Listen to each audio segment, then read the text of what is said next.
Hello दोस्तों, क्या आप कभी नर्क जाना चाहते हो? क्या आपने कभी सोचा है कि वो जगह कैसी दिखती होगी?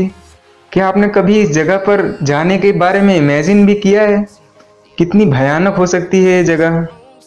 लेकिन दोस्तों, दुख की बात तो यह है कि इस दुनिया में बहुत से ऐसे लोग हैं जिन्होंने नर्क का अनुभव कर लिया है और वह वापस भी लौटे हैं इस बात को बताने के लिए उन्होंने क्या अनुभव किया। तो फ्रेंड्स, मैंने जिस शब्द नर्क का उपयोग किया था उसका मतलब यह है कि कोमा।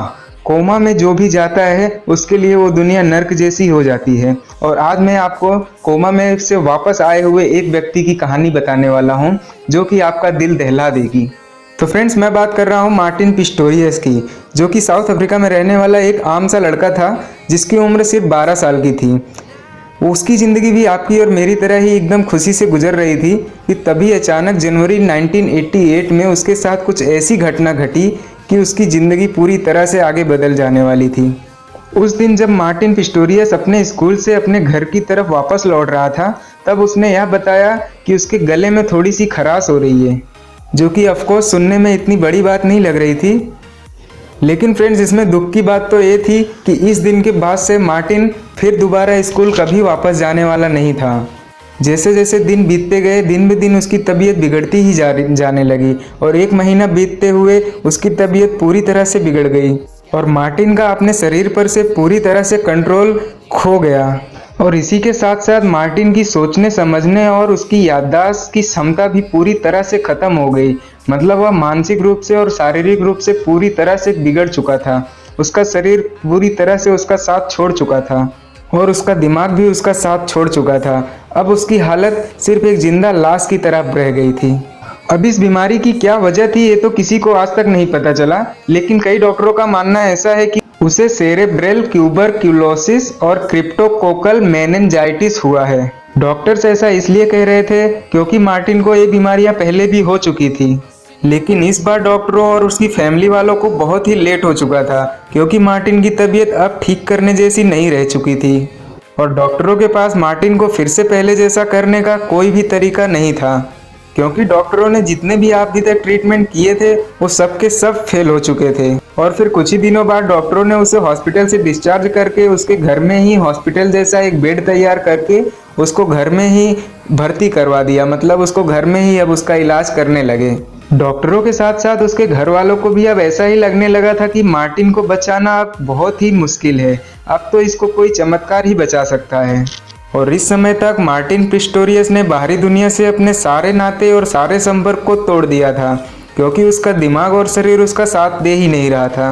वह अपने घर पर बेड पर सिर्फ एक जिंदा लाश की तरह पड़ा हुआ था और उसके वापस पहले जैसे ठीक होने की संभावना भी ना के बराबर ही लग रही थी। मगर फिर भी सब लोग उसके ठीक होने की कामना कर ही रहे थे।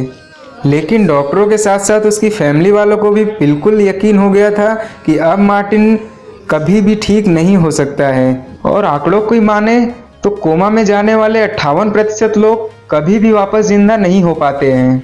और जब एक व्यक्ति कोमा में जाता है तो कोमा में जाने के चौथे दिन बाद उसके वापस आने की संभावना सिर्फ और सिर्फ 7% ही बच जाती है और अगले 2 हफ्ते बाद ये संभावना सिर्फ 2% ही रह जाती है। यानी सिर्फ 2% ही चांस होता है कि यह व्यक्ति अब वापस जिंदा हो पाएगा या नहीं हो पाएगा। तो इसलिए हम कह सकते हैं कि जो भी व्यक्ति कोमा में जाता है उसके पास ज़्यादा समय नहीं होता है कि वो कोमा में से वापस बाहर निकल पाए। लेकिन दोस्तों, हैरान कर देने वाली बात यह है कि मार्टिन ने इन सभी आंकड़ों को चुनौती देकर बहुत ही लंबे समय तक अपने आप को जीवित रखा और साथ में अपने जिंदा वापस हो पाने की उम्मीद को भी जिंदा रखा। लेकिन मार्टिन जिस रियलिटी या सच्चाई में जी रहा था, क्या वो असल जिंदगी थी? तो नहीं दोस्तों, ऐसा बिल्कुल नहीं है, क्योंकि मार्टिन पिस्टोरियस ने अपनी जिंदगी के टोटल 10 साल, वो एक दिन था जब वह स्कूल से वापस आया और उस दिन से लेके जिंदगी के 10 साल उसने सिर्फ बेड पर लेटे लेटे एक जिंदा लाश की तरह गुजार दिया। और दोस्तों, अब तक सब लोगों ने यह मान लिया था कि अब कोई उम्मीद नहीं बची है, अब मार्टिन जिंदा बच नहीं सकता है, अब सब कुछ खत्म हो गया है। और सिर्फ इतना ही नहीं दोस्तों, मार्टिन की माँ भी भावुक होकर उसके सामने रोते हुए यह कहती थी कि काश मेरे बेटे को अब इस दर्द से आज़ादी मिल जाए। लेकिन तभी दोस्तों एक दिन ऐसा चमत्कार हुआ जिसने मार्टिन के घर वालों की होश उड़ा दिए। क्योंकि 25 साल की उम्र में मार्टिन को होश आ चुका था और उसकी फैमिली में जितने भी मेंबर थे उस दिन सब लोग खुशी के आंसू रोए। लेकिन दोस्तों, कहानी सिर्फ यही खत्म नहीं होती है, कहानी तो अब शुरू हुई है, क्योंकि मार्टिन पिस्टोरियस अब कोमा के सारे रहस्यों को खोलने वाला था जो उसने अपने अंदर 10 साल से दबा के रखे हुए थे। मार्टिन एक ऐसी सच्चाई को बताने वाला था जिसको सुनकर सभी के रोंगटे खड़े होने वाले थे। मार्टिन के मुताबिक जब वह कोमा में गया था तो उसके कुछ ही दिनों बाद उसको होश आ चुका था, उसकी कॉन्शियसनेस वापस आ चुकी थी, वह सोच समझ सकता था, वह इसका एहसास कर सकता था कि उसके आसपास के लोग क्या बोल रहे हैं और क्या कर रहे हैं। लेकिन उसका शरीर पूरी तरह से बेजान पड़ा हुआ था। अब भी वो सबकी बातें सुन तो सकता था लेकिन किसी की बात का रिप्लाई नहीं कर सकता था, क्योंकि उसका शरीर उसका साथ नहीं दे रहा था, बिल्कुल किसी भूत की तरह। वो एक ऐसी रहस्यमयी दुनिया में कैद हो गया था जहां से वापस आना नामुमकिन था। और मार्टिन ने ऐसा कहा कि जिस दिन उसे इस बात का पता चल गया था कि अब वह इस दुनिया को इसी तरह से देख और महसूस कर पाएगा, तब उसे इस बात का बहुत ही ज़्यादा दर्द हुआ, क्योंकि वह बंदा अब अंदर से बिल्कुल भला चंगा हो गया था।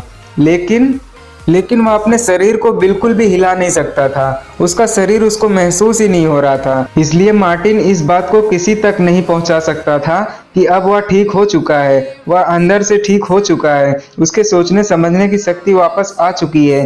इस बात को वह किसी भी तरह से किसी आदमी को नहीं बता पा रहा था। और इन्हीं सब के कारण मार्टिन को अपना कोई भविष्य नहीं दिख रहा था।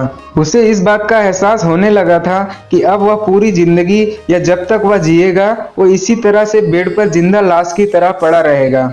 और इससे भी ज़्यादा दुख की बात तो यह है दोस्तों कि जब भी उसकी माँ उसके सामने खड़े होकर ऐसा कहती थी कि अब मेरा बेटा इस दर्द से आज़ादी मिल जाए इसको, तो इस सारी बातों को मार्टिन अच्छी तरह से सुन और समझ सकता था। तो सोचिए मार्टिन पर उस समय क्या बीत रही होगी। लेकिन मार्टिन अपनी माँ को समझ सकता था, वो समझ सकता था कि उसकी माँ ऐसा क्यों कह रही है, क्योंकि कोई भी माँ अपने बच्चे को तकलीफ में नहीं देख सकती है। वह ऐसा ही चाहेगी कि उसका बच्चा कभी तकलीफ में एक सेकंड भी ना गुजारे। इसलिए हमेशा उसकी माँ यही चाहती थी कि उनके लड़के को इस दर्द से हमेशा के लिए आज़ादी मिल जाए। लेकिन दोस्तों, इन सब में उनके पिता, मार्टिन के जो पिता थे, उनको इस बात का हमेशा से पूरा विश्वास था कि मार्टिन एक दिन जरूर ठीक हो जाएगा। और मार्टिन के पिता ही एक ऐसे थे जो मार्टिन का पूरी तरह से हमेशा ख्याल रखते थे। वो उसको हमेशा गीले कपड़े से साफ करते थे, उसको खाना खिलाते थे और उसके शरीर की पूरी तरह से मालिश भी करते थे, ताकि उनका लड़का मार्टिन बहुत ही जल्दी स्वस्थ हो सके। और मार्टिन, जो कि अब सोच समझ सकता था, वह अपने दिमाग को ट्रेन करने के लिए, टाइम पास करने के लिए, वह अपने दिमाग में ही छोटी छोटी पहेलियों को सुलझाया करता था और छोटी मोटी कैलकुलेशन भी करता था, क्योंकि मार्टिन ने स्वीकार कर लिया था कि अब उसकी ज़िंदगी, मतलब वह अब जितने भी दिन जिएगा वो उसकी ज़िंदगी इसी तरह से रहेगी। तो वह टाइम पास करने के लिए ये सब चीज़ें किया करता था।